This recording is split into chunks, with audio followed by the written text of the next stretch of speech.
یہ جو شاعری ہے کیونکہ آپ کی بہت بڑی پہچان آپ کی شاعری کے ساتھ اور بہت ہی خوبصورت آپ کا تخیل اور آپ کا اظہاریہ اور آپ کی ادائیگی، اور جب آپ کی شاعری کو پڑھا جاتا ہے تو لگتا ہے ایسے کہ الفاظ ہاتھ باندھے آپ کے سامنے کھڑے ہیں اور ان کو آپ پکڑ پکڑ کر جوڑ کر احساس میں اور محسوسات میں اور ابلاغ میں تبدیل کر رہے ہیں۔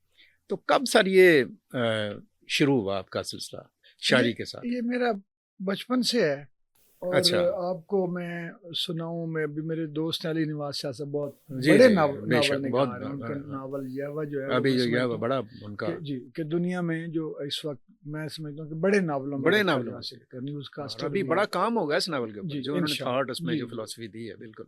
تو وہ انہوں نے مجھے یاد دلایا کہ آج ڈاکٹر اخلاق صاحب ہمارے وہ ریٹائرڈ ہیں، ہارٹ اسپیشلسٹ ہیں، دوست ہیں، انہوں نے یاد دلایا کہ وہ فرحت نے یار 9th کلاس میں یہ شعر لکھا تھا، یاد ہے؟ اچھا، واہ واہ، اچھا میں وہ شعر بھول گیا ہوا تھا، ان کے یاد دلانے پہ مجھے یاد آیا۔ ہاں ہاں، ہم 9th کلاس میں نا جنگ میں دوست اکٹھے ہوئے، ہم نے اپنے بزرگوں سے چندے مانگے، ہم نے ایک تنظیم بنائی، اس کا نام بھی میں نے غلط رکھ دیا، جامعہ فروغ ادب۔ مجھے لوگ کہیں یہ تو یونیورسٹی ہوتی ہے، میں نے کہا نہیں، یہ جو بھی ہے یہ یونیورسٹی ہے۔ تو میں مانا ہی نہیں، میں نے کہا یونیورسٹی کیوں نہیں ہو سکتی ہاں، کہ فروغ ادب کے ہم 4 لڑکے ہیں، یہ پھیل کے ہم یونیورسٹی بنائیں گے، ادب کو پھیلانے بہت کی۔ اچھا، اور یعنی انہوں نے کہا یعنی یہ اور اپنی سوچ کا کیڑا جو تھا وہ اب یہ دیکھ لیا، اس سے میں سوچتا ہوں یار میں اڑ گیا، اور حالانکہ اس بدتمیزی تھی، صرف سینئرز نے مشورہ دیا، لیکن میرے ذہن میں ہی نہیں آیا کہ جامعہ کا مقصد یونیورسٹی اور میں تنظیم نہیں ہو سکتی کوئی، میں نے کہا نہیں ہو سکتی۔ دوستوں نے مان لی میری بات۔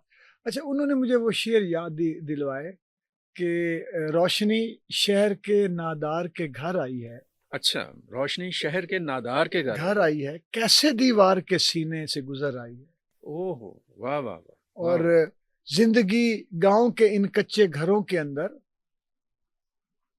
زندگی گاؤں کے ان کچے گھروں کے اندر مجھ کو ایک سہمی ہوئی بچی نظر آئی ہے۔ واہ، یہ میرے 9th کے اشعار ہیں، بہت اچھا، بہت اچھا، یعنی اور جو میری کتابوں میں شامل نہیں ہے۔ اسی طرح اور بھی کچھ تھے۔ پرائمری کا ایک شعر مجھے یاد ہے کہ یہ چھٹی جماعت ہوگی، جب میرے اشکوں کو تصور میں پرویا ہوگا، اب اشک اور تصور، وہ بھی چپکے سے میری یاد میں رویا ہوگا۔ اوہ ہو، یہ مجھے یہ بھی کہیں میں نے شاید تو نہیں کیا، لیکن اچھا اب میں موضوع طبع بھی تھا، یعنی ردم میں بھی بچپن میں، اور یہ جو تھا یہ تربیت جو ہے وہ اچھا عزاداری میں، جو ایک میں کوئی بہت فنیٹک اس طرح کا مذہبی آدمی نہیں ہوں، اور احترام مذاہب کا احترام کرنے والا ہوں، اور میں سمجھتا ہوں کہ ایک شاعر ادیب جو ہے اس کو ہونا بھی یہ چاہیے۔